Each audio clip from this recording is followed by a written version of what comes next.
बहुत समय पहले की बात है। सर्वशास्त्र ज्ञाता श्री सूत जी से हजारों की संख्या में ऋषि मुनि गण मिलने पहुँचे। वहां पहुंचकर सभी मुनियों ने सूत जी को नमन किया और पूछा, हे परमपिता, कलयुग के समय में ईश्वर की भक्ति के लिए मनुष्यों को क्या करना होगा? कलयुग में उन्हें मोक्ष की प्राप्ति कैसे होगी? हे प्रभु, कृपया आप हमें किसी ऐसे तप के बारे में बताएं जिसे करने से मन की मुराद पूरी होने के साथ ही पुण्य की प्राप्ति हो जाए। ऋषियों की बात सुनने के बाद सूत जी बोले, हे मुनिगण, आप सभी ने मनुष्यों के हित के बारे में एक अच्छा सवाल किया है। मैं आप सभी को एक ऐसे व्रत के बारे में बताऊंगा जिसके बारे में खुद लक्ष्मीपति ने नारद मुनि को बताया था। आप सभी इस व्रत को ध्यान पूर्वक सुने। एक बार नारद मुनि दूसरों के हित की अभिलाषा लिए कई लोगों के भ्रमण पर निकले। इस भ्रमण के दौरान घूमते घूमते एक दिन वह मृत्युलोक यानी धरती पहुँचे। यहाँ नारद मुनि ने देखा कि सभी मनुष्य अपने कर्मों का फल भोग रहे हैं। इसके कारण सभी दुख से पीड़ित हैं। ये देख उनके मन में एक सवाल आया कि ऐसा कौन सा उपाय निकाला जाए जिसका पालन करने से मनुष्यों के दुखों का अंत किया जा सके। अपने इस सवाल को लेकर नारद मुनि विष्णु लोक पहुँच गए।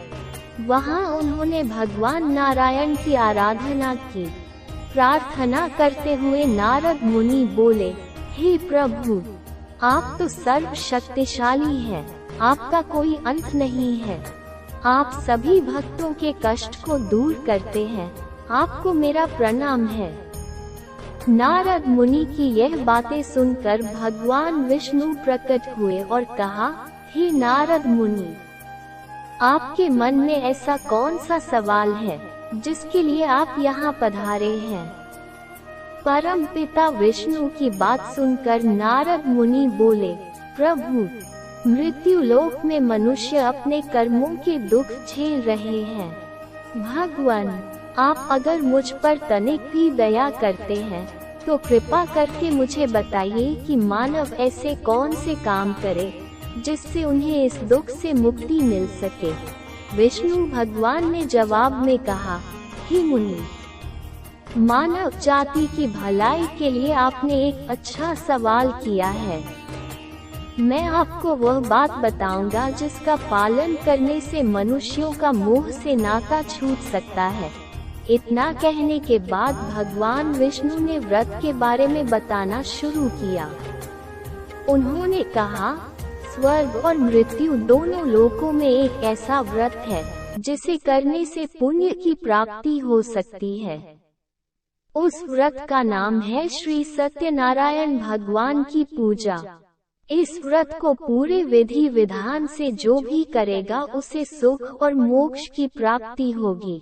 विष्णु भगवान से इस व्रत के बारे में सुनते ही नारद मुनि ने फिर पूछा, हे ईश्वर, इस व्रत को करने से कौन सा फल मिलेगा और इसे करने की विधि क्या है? इस व्रत को सबसे पहले किसके द्वारा किया गया था और इस व्रत को किस दिन करना शुभ होगा?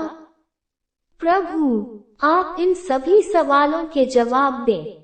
नारद के सवालों का जवाब देते हुए भगवान विष्णु कहते हैं, दुखों को दूर करने वाले इस व्रत को करना बहुत आसान है।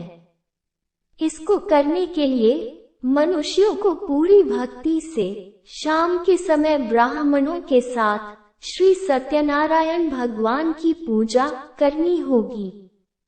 इसके लिए सबसे पहले भोग तैयार होगा। भोग के लिए दूध, केला, घी और गेहूं के आटे को 1/4 भाग में लेना होगा।